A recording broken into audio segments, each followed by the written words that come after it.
Hello everyone, welcome back to the Analyst for 8th May 2024, where we will be trying to understand 9 most important articles from the Hindu and the Indian Express. We'll be starting our discussion with unemployment versus wages, and here we'll be discussing various issues of unemployment in the country. In the second one, we'll be looking at the recent debate with respect to the electronic vehicles in the world and the dominance of China on the supply chain of the same. In the third article, we'll be looking at the right of peaceful passing for senior citizens and for terminally ill patients in the country. In the fourth article, we'll be looking at the directives of Election Commission of India on deepfakes. And in the fifth article, we'll be looking at the Indian-Australian ECTA free trade agreement and the various concerns out of the same. In the final section, we'll be looking at 4 important prelim snippets for which we'll be covering news in shorts for prelims examination, which is due soon. So stay tuned. So students, the very first article for today is unemployment versus wages, and this is following a very important and interesting editorial in the Indian Express. Now here we have to discuss about one recent issue that is going on in the policy circles. Now recently there has been some concerns with a private think tank's methodology of measuring unemployment in the country. That think tank is named by the Center for Monitoring of Indian Economy, and there has been many concerns regarding the methodology of calculating unemployment in the country via this same.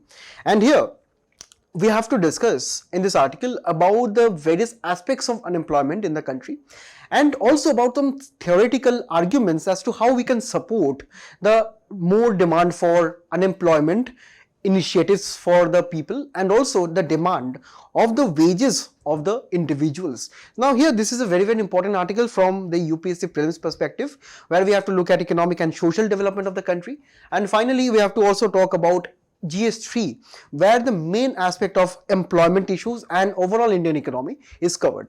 Now here we have to discuss very basics first, and when I'm talking about basics, we will be just understanding how simply we are measuring unemployment and employment subsequently in the country. Now, according to the government records, we have this periodic labor force survey, and here in this survey, we get an holistic picture of the unemployment and the employment conditions in the country. And when we talk about this particular report, this is released by the National Statistics Office, and this measures unemployment via surveys. Now, when we talk about surveys, we know that whenever the government officials or any statistician, they will be conducting some survey, they have to look at some samples. And when we are talking samples here, and when we are talking about samples of unemployment, we are talking about going individually to rural areas, to urban areas, and within various cities, towns and villages. And these surveys actually go on asking people about how their unemployment and employment status are. And when they ask these questions, they ask very simple questions. Were you employed in the last month? Were you employed the last day? So these are the very basic questions where this particular office, National Statistics Office, is going around in various major towns and cities and villages of the country, and they will be asking people as to whether they are unemployed or employed, and if they are employed, in which sector of the particular economy they are employed in, how much hours they are working, how much wage they are receiving. So these are the various aspects of the survey. Now here, this is actually the report which I told is published by the NSO, which is under the MOSPI, Ministry of Statistics and Program Implementation, which is looking at 2 surveys of employment and employment in the country, that is known as UPSS and CWS. And here I'll be telling you about the various approaches, the 4 major approaches of measuring unemployment in the nation. The first measure is actually usual principal status.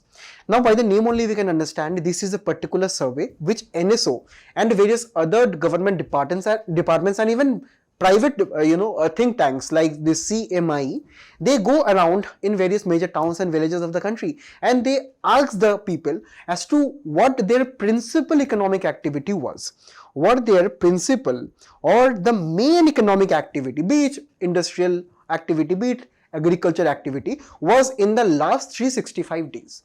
So they will be asking people, what were you doing economically over the last 1 year? And if the people have responded that okay, for a majority part of the year, for half year, or say for half of 365 days I've been employed, then that person will be counted as employed in the labor force. Otherwise, if that person is working below half of the year, that means less than half of the year, that person should be considered as unemployed according to this UPS status. Now, apart from this, we have one more criteria under this UPS only, that is covering 1 year period. Now, this is referred as usual principal subsidiary status. Now, here the NSO will be going to towns, cities, villages, and the NSO officials will be asking the people, were you employed in the last year for a period of 30 days, at least 30 days or not? Now the people will be recalling that what they did in the last year, and if the total number of days for which they have worked is around 30 days or less or more according to the response, those people will be treated as employed or unemployed. If that person has worked for more than 30 days, that person is treated employed according to UPSS. If that is less than 30 days, it will be counted as an unemployed person. So here we have to understand that the PLFS is actually using UPSS and another CWS. Now CWS is actually known as current weekly status. Now here again, the same individual will be also requiring to answer some additional questions as to if they worked for even half a day for a particular period of 14 days or 2 weeks. So within 2 weeks, that person needs to work half a day, and here in labor economics, half a day means 4 hours, because full day working hour mean 8 hours of working days. Now here, even if the person has worked for 4 hours in around 1 week before, in a total period of 2 weeks, so that person has to be counted as employed. And if the person did not find employment in the last week, so that person will be counted as unemployed if the person has worked less than 4 hours. Now finally, we have the current daily status. Current daily status tells that it is simple, that it again the same officials will be asking the people question whether you have been employed for at least 4 hours for the past few days. And if the person did not work for less than 4 hours or around 4 hours, that person will be concluded as unemployed. So these are the various types of surveys, the statistical surveys, which actually is conducted by the government and the private departments. For the government department side, that is from the NSO, the Ministry of Statistical and Program Implementation side, the ministry is measuring unemployment via UPSS and CWS method. And we have to understand one very crucial observation. This observation can be asked as a question in your prelims also, that it is always found that UPSS unemployment rates will always be lower than the current weekly status unemployment rate, because this is a human trait. You can understand that here the surveyors, they are going to the people and asking that if you can recall whether you were employed for around half a year, for around 30 days, for around 4 hours a day, something like that, right? According to things we have seen here. Now people over 1 year, will they have that memory of what they had done over the last year? Or people will have a better memory when they were asking, when they would have asked some question on their weekly status or daily status. So obviously people will remember their weekly status and daily status more than the yearly status, right? So that is why it has been found in in various data that always if people are asked about their employment status on a weekly basis, on a daily basis, they will be getting better quality of data. That means the employment unemployment data will be actually more accurate. And also with reference to this periodic labor force survey, PLFS, there are two kinds of duration of the year during which this survey is actually released.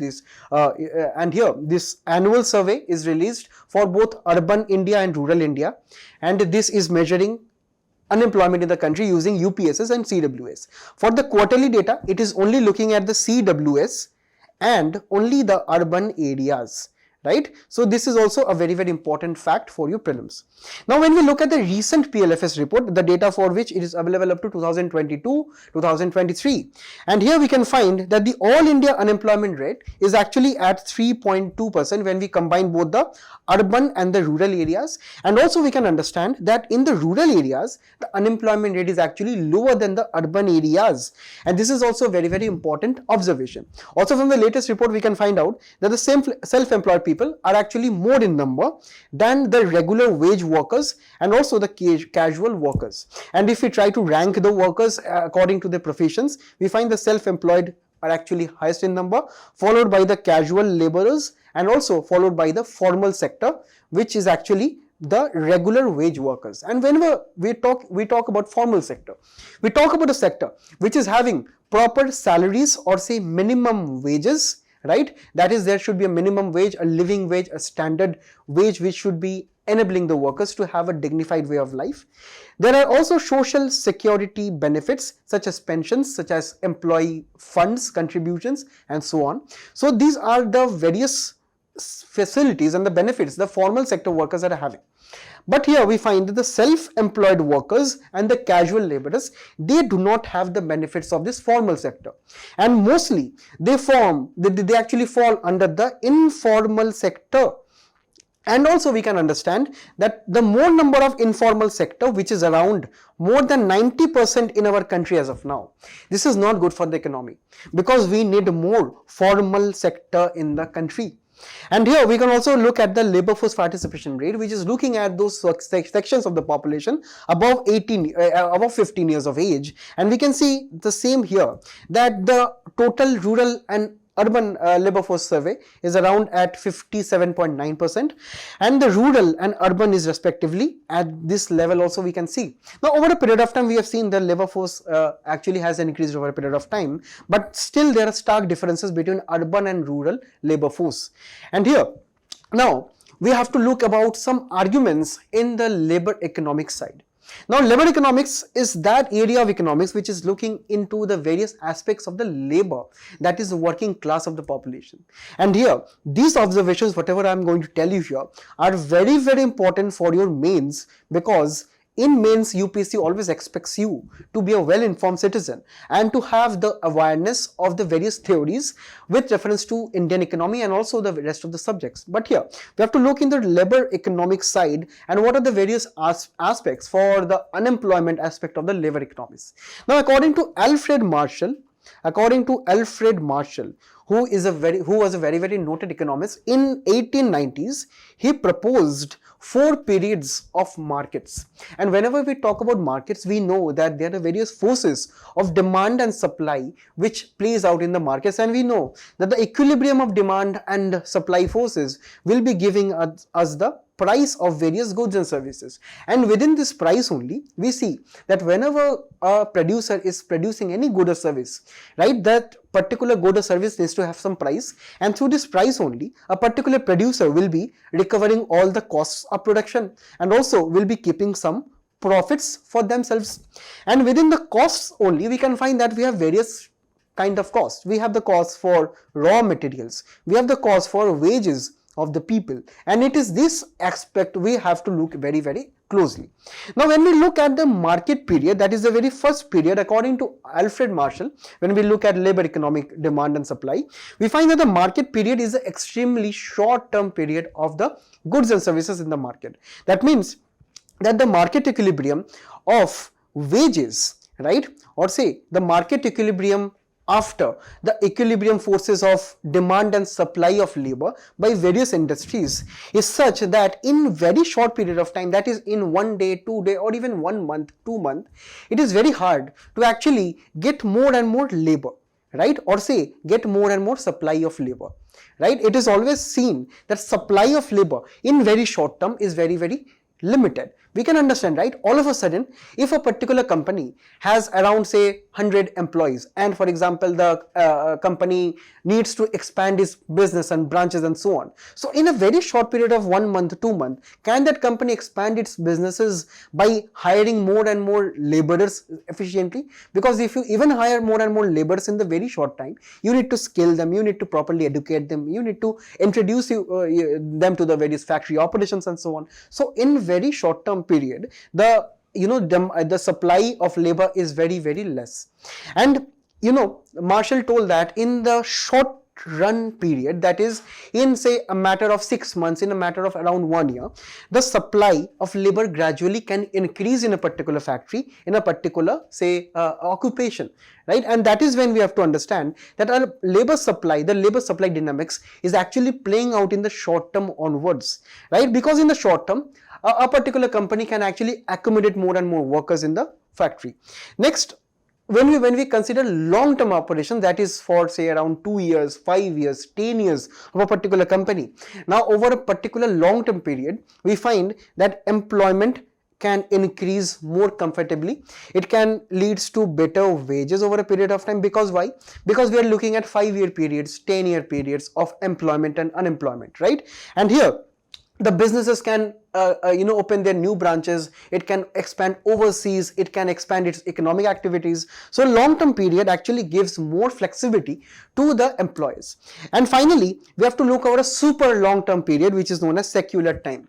Now secular time is actually 10 years, 20 years, 50 years, where we have to look at important shifts in technology, improvements in demographic composition of the people, such as the age composition of the people and so on. So over a super long time period or secular time, we can see employment and unemployment can actually be more flexible, and over long time periods employment actually improves over a period of time. And what is the main aspect of discussion over these 4 periods of time? Because we have to focus more as a nation, as a bureaucrat, as a particular business on the market period, because this is the period where the people are actually working in. We can look into the short term, long term and the secular time periods, but for a country, for a main economy, the main aspect, the main importance for the same is the market period.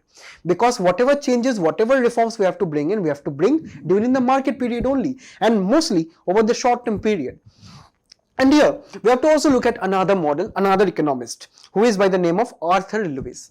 Arthur Lewis model of development is actually focusing on the supply of labor from the rural areas to the urban areas. Now Arthur told that in an economy we see the supply of labor force is actually coming from the rural areas, because the rural areas is home to the agricultural fields, and agricultural fields cannot accommodate all of the rural area, right? All of the employment opportunities in the rural areas. So some of the people, some excess amount of people, they have to migrate to urban areas to find opportunities in the services sectors, in the factories, in the manufacturing units and so on. So Arthur Lewis said that it is mainly the surplus labor in the rural areas that move into the urban areas, and this is one of the reasons for urbanization, and one of the reasons why the urban areas are so much overstretched, due to which urban areas cannot provide enough employment to the people, and it results into very less formal jobs, and a lot of people get absorbed in the informal sector, because there are excess amount of people that are coming into the urban areas, and not everyone can find employment in the BPOs, in the various manufacturing units. So some of them end up as hawkers, street vendors and so on. And that is one of the reasons why urban areas are home to more amount of unemployment, as we have also seen in the PLFS report previously. And when we bring in the wages factor here, now Alfred Marshall's market period, that the thing we have discussed previously, is actually more seen, more prominent in real life, in practical economics than the Lewis thesis, because we have to understand this market period is an extremely short-term period. And for migration patterns to be seen in the Lewis model, we have to look over a long period of time, right? So the immediate pattern of Lewis model is not visible, but we can definitely see what is the employment status right now, that is in the market period, right? And this is also substantiated by many reasons. We have to understand that whenever we see that there is more demand for laborers than supply, right, more demand for labor, we see that the wages increase. And right now there is also data from the PLFS survey that over the last 10 years we find that the wages have increased of the people from around 18,000 to around 28,000 per month. That means this is the average wage or the salaries that the people get in the formal sectors and even in the informal sector also. Because as we see right now, India is a developing country, it is an economy which is growing over a period of time, and that is why we see that there is more demand for labor right now, and more demand for labor has actually pushed up the wages, and that is also good for the country. We understand if the people's wages increase over a period of time, this leads to better incomes and this leads to higher GDP of the country too. and we understand even higher wages will be leading to indirectly more demand for other goods and services too. So if there is other demand for the goods and services, the production will also be higher, right? The production will also be higher, and this also will be leading to greater GDP in the near future. So it is always in the market condition, in the market period, the focus of the policymakers must be there. And also the main aspect of the discussion here is actually on the electoral cycles also. It is seen that during the electoral cycles, or say in 2024 the elections are conducted as of now. Now we have to understand over the past performance of the particular governments are also very, very important when we look at the labor economics, because it has been seen that if the unemployment conditions were very high, right, that means there is a high unemployment rate in the country, it has been seen that the government of the day were actually changed in the subsequent elections. And also we have seen that over the last 10 years the subsequent government have continued over a period of time, and that is also signaling a positive scenario for the employment condition. And also we have seen over a particular period of time the unemployment rates have decreased. Now here we have to talk about some imperatives going forward that is also proposed in this editorial. Now it has been seen that India is adopting a Madhyam Marg when it comes to employment opportunities. It means that India is crucially balancing between the labor supply and the labor demand initiatives that is being provided by the economy. When we talk about labor supply, we have to also talk about the skilling of the laborers. We have to talk about the health conditions of the labor. We have to talk about the overall productivity of the labor. That is constituting of the labor supply. And there are many schemes by the government which is trying to promote this side, such as better education initiatives for the various populations of the sections. And we have also looked at various government schemes, particularly to empower women, education in the nation, particularly promotion of various skilling imperatives and so on. We have to also look at the various skilling incentives in the country, such as the Pradhan Mantri Kaushal Yojana and various other digitization financial literacy schemes. We have to also look at the labor demand side, where the individual government entities, the private entities, they are demanding more labor as of now. How? Through various capital investments, such as investments in roads, such as investments in airports, right, the PLI scheme and so on. These all demand a lot of labor, right? And India is actually crucially balancing both of the things in a very calibrated manner. Next, India needs more and more formalization of the economy. That I have told you that in India we have more than 90% of informal workers. So various methods are actually being taken as of now to increase the formalization of the economy. Next, there should be also uniform implementation in the labor codes. Now we understand there were 4 labor codes which were formalized in 2019, 2020, 21, and the labor codes are actually not uniformly implemented by the various state governments. So we need more uniform implementation of the same, because the benefits for the labor codes are many. Firstly, we have to understand there is this universalization of this minimum wage of the various states and the various establishments of the various industries. Next, there is also this national floor wage, where the people will be getting a minimum desired wage. Next, there will be also appointment letters for all the workers for their security of tenure at their establishments. There will be annual health checkup for the employees. Then there is also mandated occupational health safety for those hazardous industries of less than 10 workers. Then definition of interstate migrants have been also been made more clearer. Then we have also extension of ESIC employment, employees state insurance benefits to the various employees where the unit is employing less than 10 workers, and the various benefits also we can see here. So we need more uniform implementation of the same. Then the government of the day must also be looking at new forms of employment, such as the emergence of gig workers, platform workers, and the benefits that should be also accruing to the same from these labor codes. And finally, we have to bring in reforms in measuring unemployment in the nation too. That is what we have seen in the very first instance, that the CMI and the various, even the PLFS standard of measuring unemployment is a very, very serious one. The issues mainly stem from the quality of the data, right? The UPSS and the CWS status, where the people sometimes cannot even recall their unemployment status and their employment status. So there must be more automated use of data using, say, artificial intelligence, machine learning, and more new tools of statistics in the same. So these are the things that the country must be doing on the labor front, and that is why the focus must be more on the wages front, increasing wages and also decreasing unemployment by various Madhyam Marg initiatives of the country. In the next one, we'll be looking at a very interesting piece where recently China's dominance over the electric vehicles is increasing over a period of time, and the world is very worried regarding the same. Particularly when we talk about the world, here we have to talk about Europe. And recently, because the president of China, Xi Jinping, he is now visiting Europe, over many countries in Europe, and trying to strengthen its alliances, its investments in the region. And that is a very important piece of news for GS2, where we have to look at the various policies of various developed and developing countries on India's interests. And now, at the very beginning, we'll be looking at how China is a dominant player in the electric vehicle supply chain, or supply chain refers to the starting of the production of electric vehicles, to the distribution, to the manufacturing, and finally to the selling of the electric vehicles to the final consumers. Here we will be seeing that from start to end how China is dominating the electric vehicles market.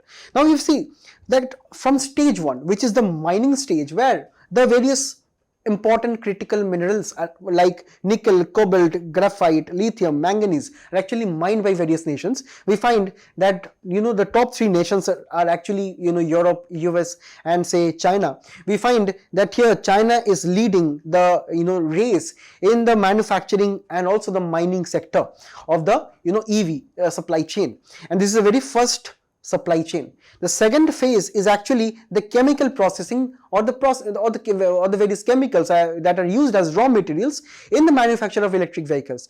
Here we also see that the manufacture and the processing of nickel, cobalt, and rest of the chemicals here are also dominated by China.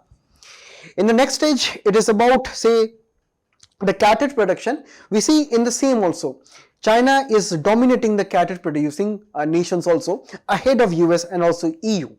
Next, it goes on to cell manufacturing, or say the battery manufacturing, where we have the use of lithium, cobalt, and various other critical minerals in manufacturing of batteries. Here also we see 73% is dominated by China again.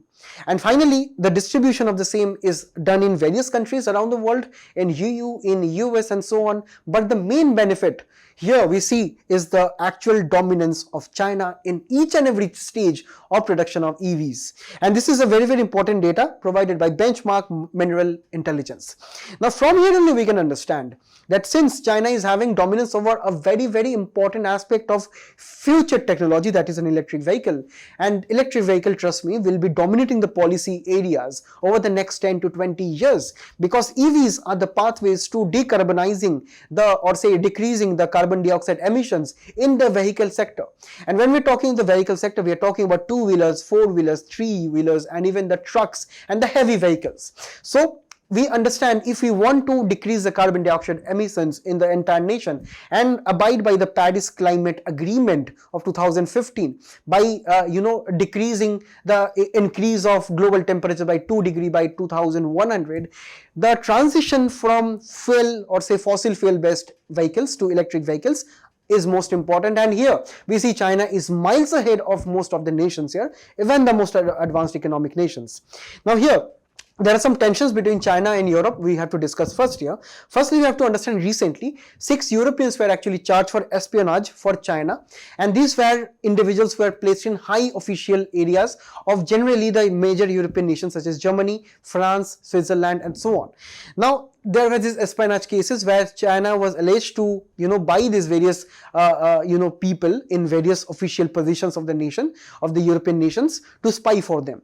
Next, in 2023, China also got a major setback in its Belt and Road Initiative when Italy pulled out of the agreement of this BRI, and this is also one thing that China needs to correct as of now if it is trying to reset its relations with the Europe.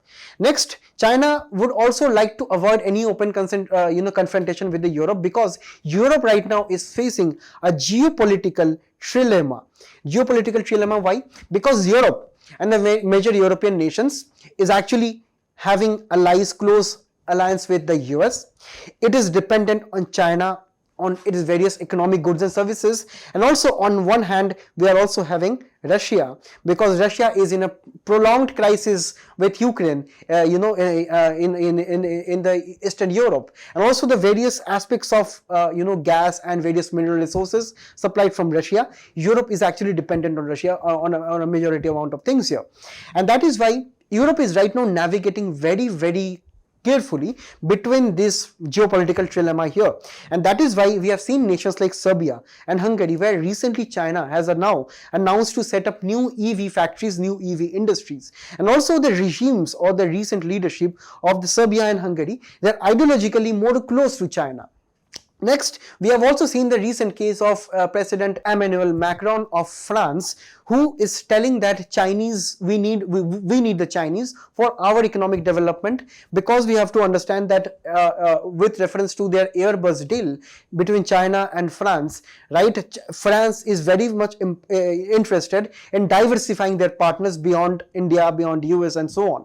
So this is also a very important shift that we see right now, because France, we knew from until now, they were actually more ideologically close to US and India too.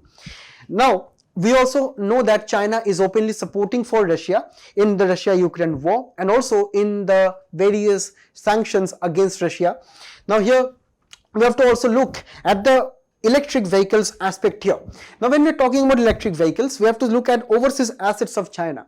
China has overseas assets over Mexico, over Chile, Argentina, Ireland, Australia, as we can see here. So when we talk about overseas assets, it means that the supply chain of various lithium, cobalt, and various other mineral processing that is required for EVs, and also the manufacturing of lithium ion batteries, is actually outsourced by China to these countries. And these countries are having these strategic partnerships with China, and also we can understand China is actually dominating on these countries through various strategic partnerships, through loans, through debts, and so on. So it is indirectly trying to capture these countries and trying to ward off nations such as US and also India if it is coming to say do some mining, do some chemical processing with these nations. So it is a very important barrier that China is actually erecting around the entire world. Next, we also see that the Chinese imports of electric vehicles in Europe is far more greater than the European exports of electric vehicles in China. And this is mainly due to the dumping of cheap Chinese electric vehicles into Europe.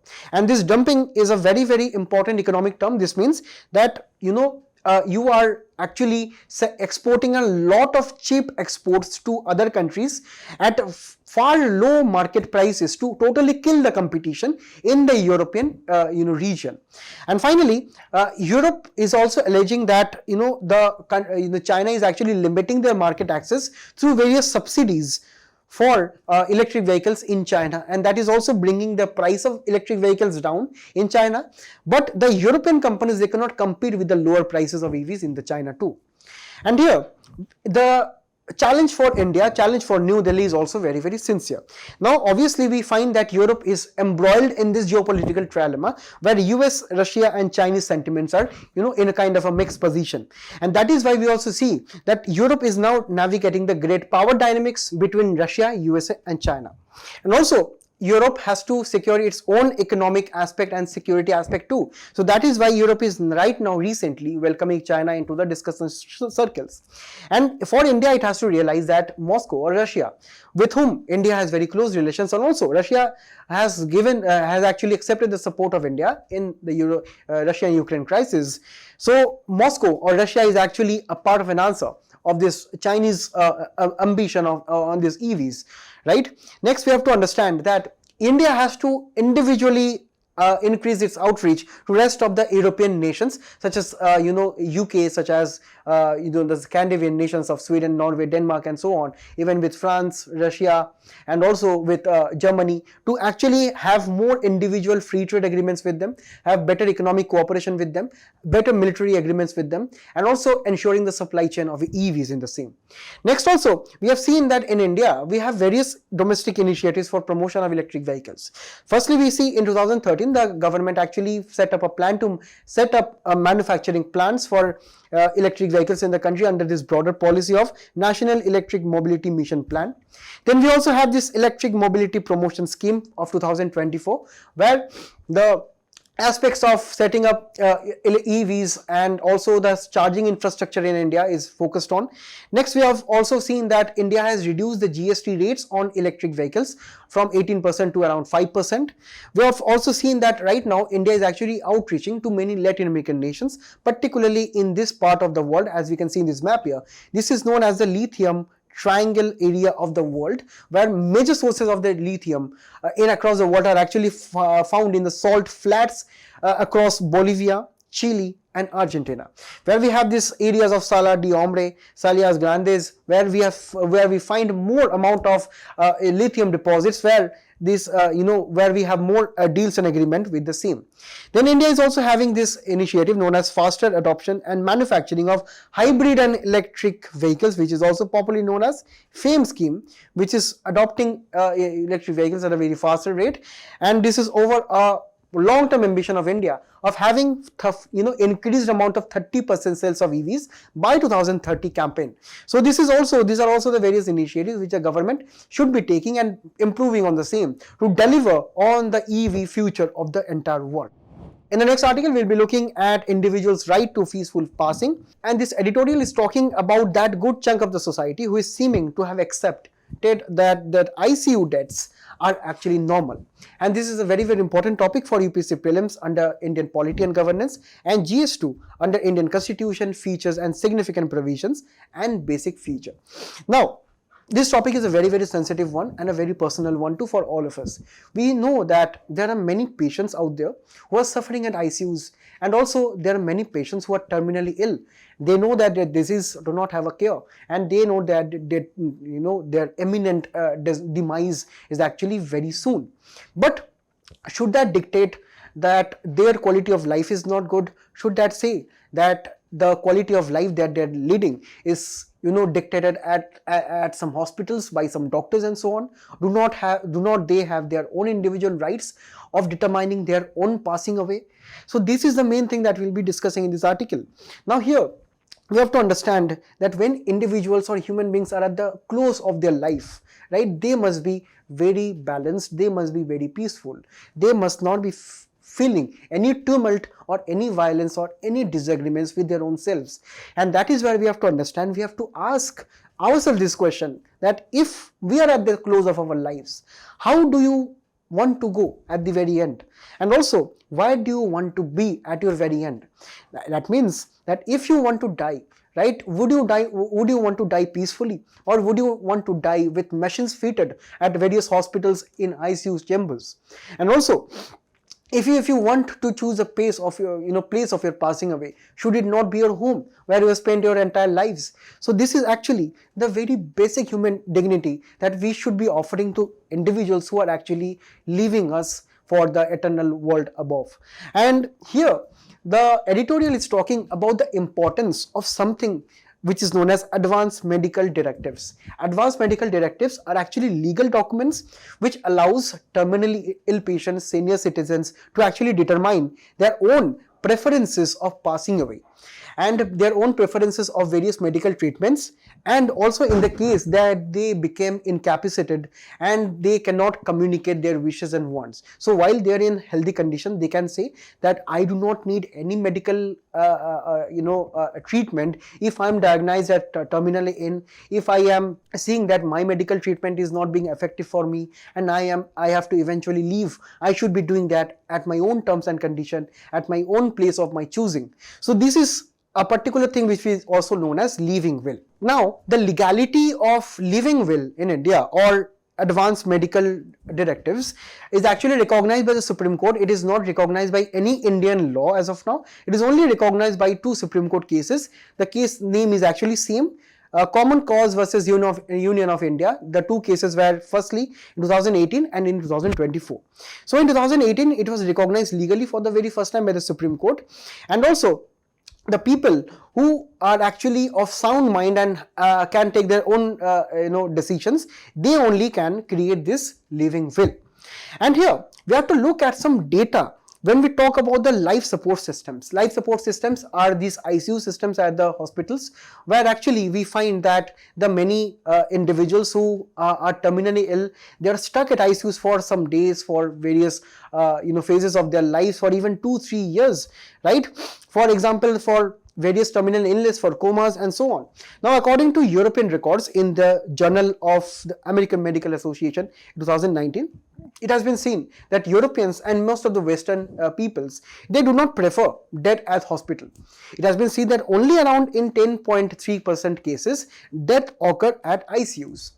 But we cannot see the same with case of India here. In India, according to Society of Critical Care Medicine, the number is as high as 70%. That means in India, most of the individuals are actually dying at the ICUs and not at their own dictated, place of choosing or terms and conditions.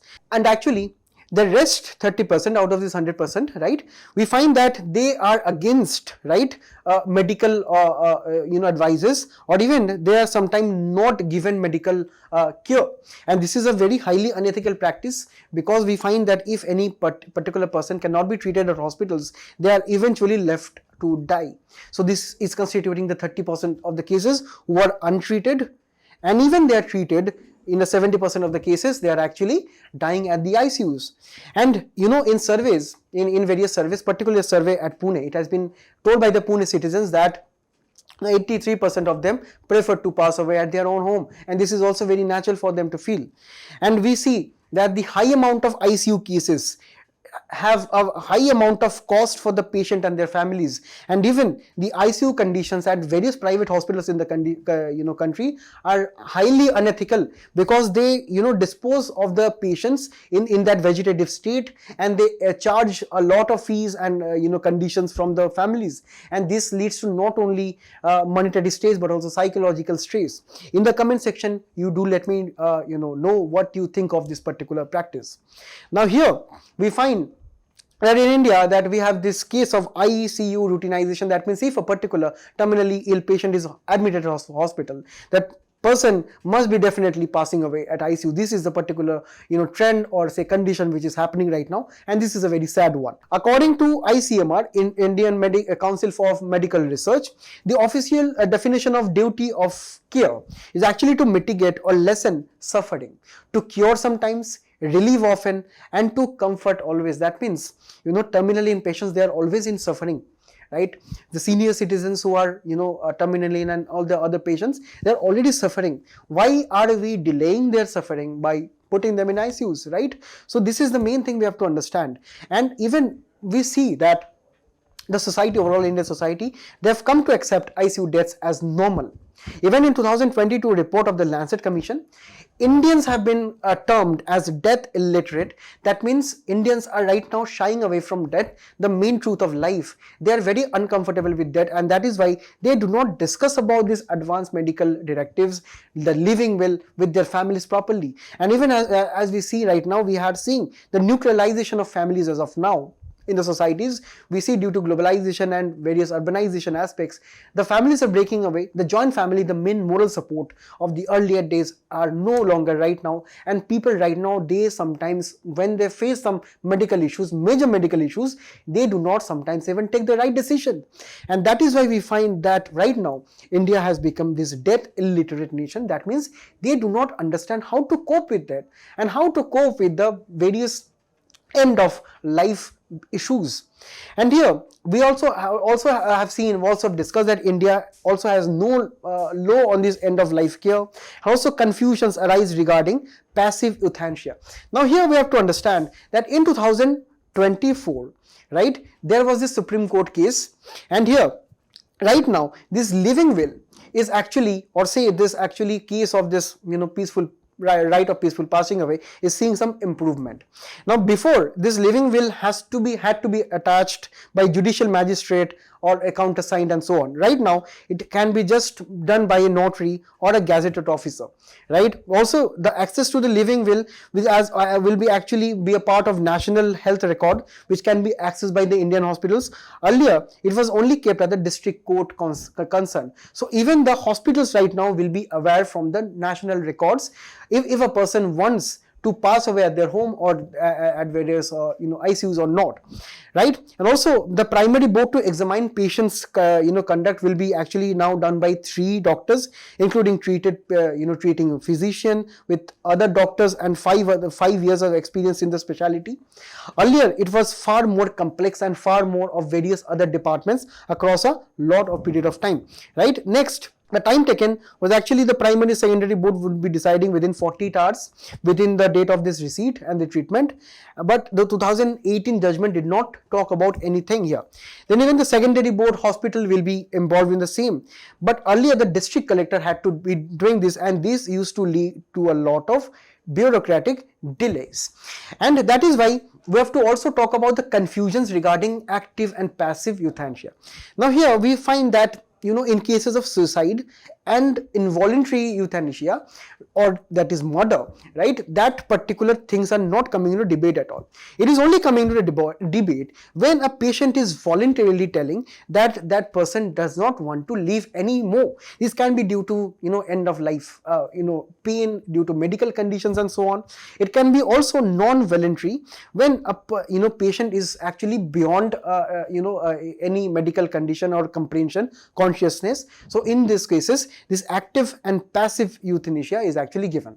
Active euthanasia, the main thing is there that the doctor will be administering a lethal injection into the bloodstream so that the patient will be peacefully passing away in their sleep. And also passive euthanasia means that the doctors, on the request of the patient or their relatives, according to leaving will, they will be actually not giving any medical treatment at all willingly, right? Because this will be providing lethal injections for patient to self-inject, so the patient can themselves do the same. Now here, according to Article 21 of the Constitution, we understand that we have the right to a dignified life, and the right to a dignified life is actually giving you a broad amount of rights, including right to privacy, including right to a proper amount of health, environment, and so on. And also, according to the latest judgment of the Supreme Court, we see that our Chief Justice of India, D.Y. Chandrachud, he said that the right to health also includes the right to palliative care. And when we are talking about palliative care, we understand that it is including a lot of things. Firstly, palliative care is also including end of life care and terminal care. And within the same, we see that a patient needs a lot of support mentally, physically, and emotionally, spiritually during their end of life. And here, palliative care means that a person which is maybe living with a life, terminally illness, so that person has to be introduced to proper amount of emotional well-being, health care, and so on. And this is also a right that people are actually having, and that is actually guaranteeing the people the right to peacefully pass away in their own terms and condition according to your own place of and time of choosing. Now for your reference, we have this UPSC PYQ from 2018. I want all of you in the comments to actually answer this question. In the next one, we'll be looking at the recent directives of Election Commission of India on the deepfakes in the nation. And this is a very, very important aspect for UPSC prelims from Indian Polity and Governance, and from GS2 from Salient Features of the Representation of People Act, and also from GS3 in the awareness of information technology, because here we are discussing about deepfakes. Now imagine Donald Trump and Kim Jong-un, right? We can see, can you tell who is who? Because both of the images, both of the personalities have their traits, their hairstyles and everything matched together, and this has been done with the help of artificial intelligence. Look at this picture also. We are seeing a random individual, and we are seeing that individual has morphed into Tom Cruise, and here this fake Tom Cruise can tell anything, where the fake Tom Cruise is actually this person who is speaking in video, in audio, in anywhere that is possible. Right? This is actually possible by taking two images in the system of artificial intelligence, and these two images where you want, for example, this is your original image and this is someone else's image, someone else's facial features and so on. So you want these features on your face. So what you do, you put both of the images in the AI, artificial intelligence encoder, and this will be using various neural networks or machine learning. And here this will be combining the features of both these faces, and final output you will be getting the reconstructed face from B to A.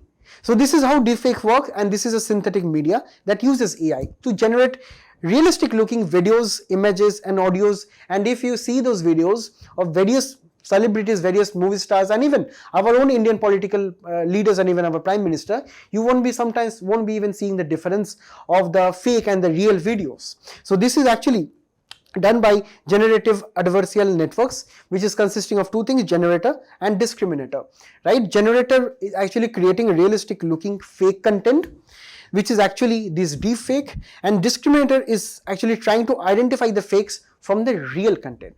So we will not be going to technical aspects of the same. We have discussed this because prelims, sometimes in prelims we have sometimes some important terms in the news. So please be aware of these terms of these deepfakes. Now looking on to the Election Commission of India. Commission of India has actually warned about the potential of these deepfakes to wrongfully sway or say manipulate voter opinions, because we can understand a particular political leader from another political party can in a deepfake, right, tell anything and even say deface the population, defaces the various sections of the population, and actually that may lead to the erosion of the public trust due to a deepfake, right? So that is why the Election Commission has actually warned the people and warned the individual political leaders and the political parties on the same. It has also warned about the same with respect to women, to actually scan the social media with respect to any deepfake or any post which is promoting the content which is derogatory to women, with respect to any deepfake. Now the political parties, they also have to be reporting deepfakes, right? Then also the grievance appellate committee under the rule 3A of the Information Technology Rules 2021, right, which has been set up to look into the consumer complaints on the social media, right? Any complaints has to be filed onto this portal according to ECI. Next, finally, any solution on the social media platform with respect to deepfakes must be initiated and decided within 3 hours deadline. In the next one, we'll be looking at India-Australia ECTA concerns, because recently experts are highlighting various protectionist standards in this recently concluded FTA, free trade agreement between India and Australia. Now here, this is the very first major FTA for India in a decade.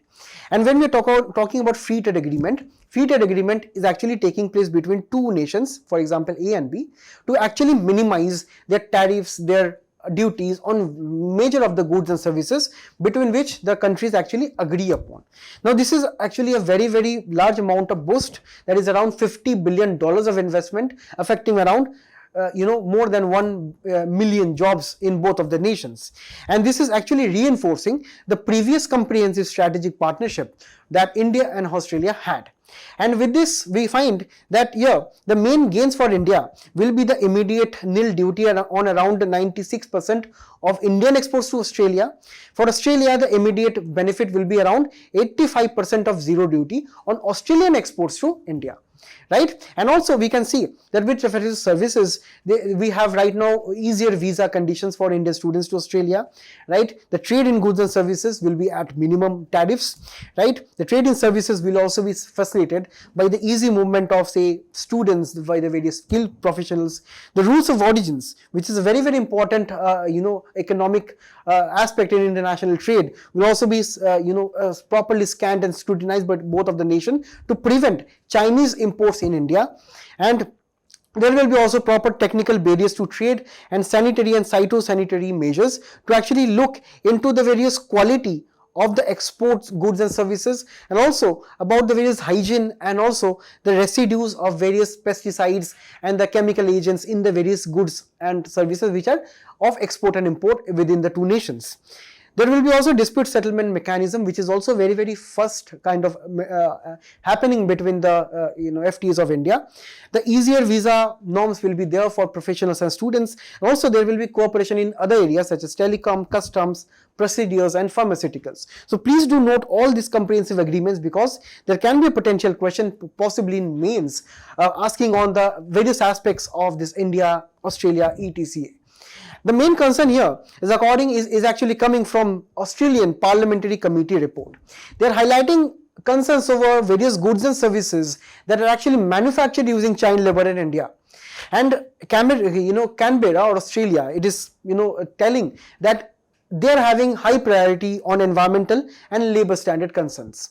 But there are many experts which are actually telling that maybe Australia is telling this because there are more exports of India than Australian imports into India. And here, maybe if exports will be increasing over a long period of time from India to Australia, now Australia will be facing trade deficit, and this deficit will be leading to a depreciation of their currency and a lot of their trade balance with respect to India. And that is why Australia, because they have signed this FTA with India, now they cannot back down. Now they are actually using some other excuses to subvert this kind of norms. They are actually alleging that India is using child labor, India's rice and wheat are containing this kind of chemical residues and so on. So they are actually levying various trade related restrictions which are actually known as protectionism, right? That means that Australia is trying to protect their own sectors using various qualitative norms, during very subjective norms, and actually they are using humanitarian reasons to actually bring out these excuses, humanitarian reasons based child labor conditions and so on. Because we have to understand, India and the International Labour Organization, which refers to various ratifications and the various norms, we can see that India has actually signed the convention against worst form of child labor, and also various other kind of say labor safety norms, labor safety regulations, as you can see here, right? So nowhere Australia can allege that we are not focusing much on the ILO norms and conditions and so on. India has already signed that. India is out of only two ILO conventions, that is number 87 and 98, which is actually the freedom of association and the right to organize and bargain collectively to actually reduce the effect of trade unionism. But nowhere we find that the humanitarian grounds of labor we have not covered, right? Around say 6 out of 10 parameters we are already covering, right? And we can see here there are two conventions on occupational safety and health which were recently adopted in 22, and India is also considering to go on board with the same. And here we find that these allegations for Australia, and according to various experts also economic experts, these allegations are not founded on logical basis. Now here we have this 2018 PYQ. Again, I want your answers in the comment section from the same, because we have recently seen these two. We'll be looking at prelim snippets, these 4 articles. Initially, we'll be starting with a pro-climate initiative taken by CSIR. Now, CSIR has asked its employees to actually not iron for 1 day in a particular month, and actually to adopt Wrinkles Achhe Hai campaign. That means if a particular iron is used by households, it consumed 800 to 1200 watts in a particular month, and this is around more than 20 to 30 times energy used by bulbs. And if we use 30 to 60 minutes of iron, this releases 1 kilo of carbon dioxide, because the amount of power is actually generated by coal thermal power plants, which actually account for 74% of the electricity in the country. So if we use more iron in our domestic houses, so we are actually getting more amount of carbon dioxide emitted in the atmosphere.